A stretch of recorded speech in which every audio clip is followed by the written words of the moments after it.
Hello, my name is Ari Capotis and I am Keystone Fly Girl. If you'd like to read a little bit more about myself and my guide business in Erie County, please visit keystoneflygirl.com. I'm here today to share with you one of my favorite flies when I am guiding for steelhead.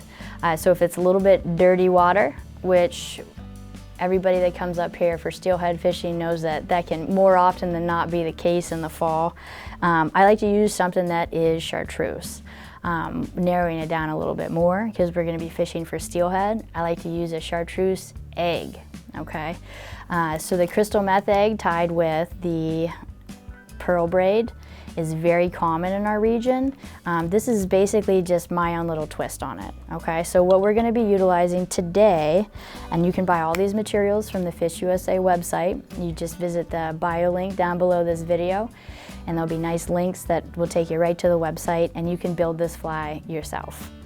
So we're gonna be using some size 12 hooks from Mustad. These new cases are pretty nice. You can stack them all up and all the info's right there on the edge for you. We're gonna be wrapping a little bit of the lead wire around the shank of this hook just for some weight. Some Senyo's laser dub in chartreuse. That's what's gonna be utilized to cover these lead wraps. And then what we need for the actual crystal meth egg is this braid material, okay? Within all of that, I'm gonna be using some Semperfli chartreuse thread. Last but not least, I'm going to be using some Sally Hansen's Hard as Nails just to kind of cement those thread wraps up here at the hook eyelet. So to get started, I'm going to get a little bit of thread on this hook shank because I actually found that especially with smaller hooks, it's helpful if there's a little bit of a thread base just to get this wire on here. So we don't have a lot of room, and what I'm actually gonna do is helicopter off about an inch of it. When you do this and you wrap it around, see how it came apart just like that? All right, so I'm actually gonna cinch in the edge of it, and I'm gonna start to work it around the hook shank. Now, it is a small hook, and this is wide wire, so we're just looking for about 2 or 3 good wraps.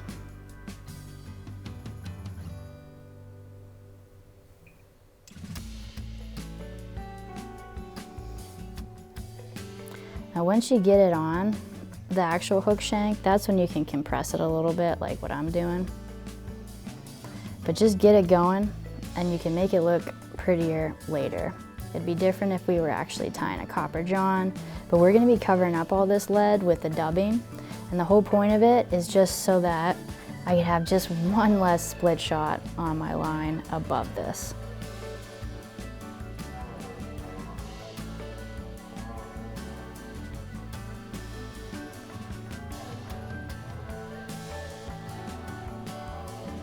All right, so we've got just a little bit left. So I'm actually gonna just wrap this down because it'll fit. If you wanna get very precise with the lead wrap so you know exactly how much each egg weighs, you're more than welcome to do that. I'm really only looking for 2, 3, 4 wraps at most, which is what we achieved here, okay? So now I'm going to make sure that it stays in place. I'm gonna put a little thread down behind it because we already have it tied in up here, so it can't go any more forward. We just would worry about it going backwards. So I'm gonna make this thread dam. See how it's just a little bit above the barb of the hook right across from it? That's perfect, okay? We'll walk it down just a little bit further, make sure that dam is built up really good. And then now, this is where Greg Senyo's material comes into play. And what's really neat is that Greg Senyo's actually from this region. So I think it's pretty cool that we're using his material now. I think it was actually originally Ed's laser yarn or something along those lines, and then Greg kept it going and then enhanced it. All right, so I know I always give the less is more talk with the dubbing, but we really want to make sure that we cover these lead wraps. So that's why it's a little bit thicker of a dubbing noodle than I would otherwise be utilizing. So I'm going to wrap back and forth on this, okay? Because again, I want to make sure it's covered. I'm going to utilize my rotary function on my vise to make sure that I can spin everything around and take a look at it from all angles, because I don't want to see that lead anymore. Now I'm trying to make it a little bit more even up here. And now we're gonna walk it back. Okay, excellent. So that hard part is over. Now what we need to do is chop up this braid material to the appropriate sizes. I am a lucky gal, and my fiance Dan actually built me this, and he made sure to put a ruler on the one side. So I have a 6-inch ruler. You can definitely see it from this camera.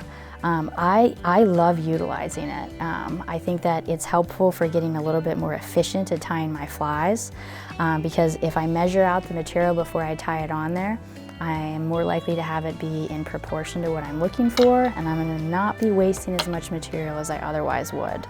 So what I'm gonna do is I'm gonna cut 3 2.5-inch strips.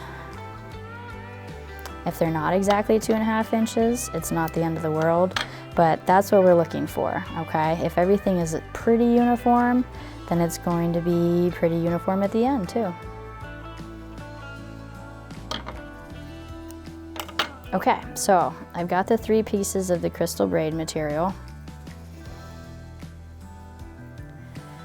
Once I get them in my finger like this, I'm gonna trim them up a little bit, because there's always stragglers when you trim. All right, and I've got them out like this. I'm gonna get them situated on the hook shank. I'm gonna use pinch wraps to get this material snug. So I'm gonna pinch the thread between my thumb and my pointer finger until it's kind of situated on top, and then I'm gonna yank on it, okay? Now, this is a heavier thread. We will have the denier weight right below this video, but don't be afraid to get up into like 200 denier. See how I can really crank on this? And this is a thick, heavy hook, and I'm still kind of bending it a little bit. So that's how you know that you're really getting some thread tension. I like to wrap behind just to make sure that we're cinched in there. And awesome. So now we're gonna actually start to make the egg. If you wanna utilize a bodkin to really form it back, please do. Sometimes I use it, sometimes I don't. See how this is a heavier thread, so I can really pull down on it? You wanna really make sure that you're even all the way around, okay? It's super common, and I had this issue that I'd be very heavy pulling down on this side, and then as I'm pulling the thread under, I would let up, and then my material would slide. If your material is sliding, you need to pay attention to the thread tension the entire way around. Wrap a couple times, then I'm gonna go twice in front, and then now we're ready for basically like the next bubble, more or less. So I like to kinda take a peek how they're gonna look before I tie them down. And we're looking for 3 bubbles. We wanna fit 3 bubbles on this. I know it's only a size 12 hook, but we should be able to come pretty close to doing that.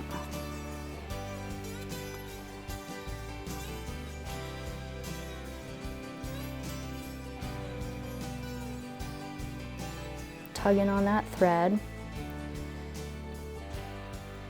Pull this back. All right, and then we're gonna maintain tension as I'm doing, okay? Maintain tension on the thread, and we're gonna get our whip finish tool, and we're going to really do half hitches instead of whip finishes. So when I say a half hitch, like we're just looping it on there once. Okay. The big reason that we're doing that is I want the thread to be understated, okay? So we did 2 half hitches on there. I'm gonna trim it. We're gonna trim off this stuff, and then we're gonna hit it with some hard head.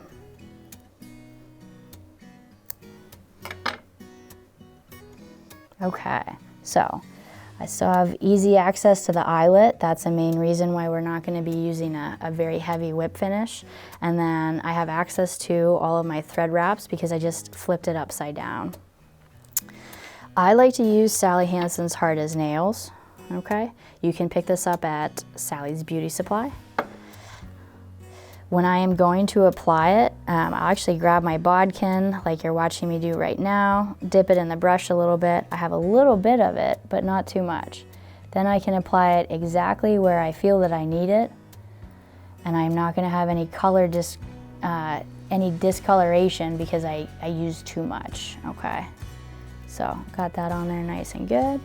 Now I'm going to wipe off my bodkin and just make sure that I have access to the eyelet so that when my fingers are cold and I'm tying this on, it's no problem, which I do.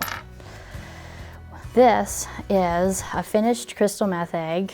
I call it Ariadne style, but we've got the chartreuse bottom, and it's this nice white pearl braid, and I'm not too sure if it'll come out in the camera or not, but because I've used these chartreuse dubbing and then the thread, it brings out this like emerald speckling in the material, and I just think it looks really, really nice. And even though this fly is white with a hint of chartreuse, this is my dirty water egg pattern, and it produces. Thank you.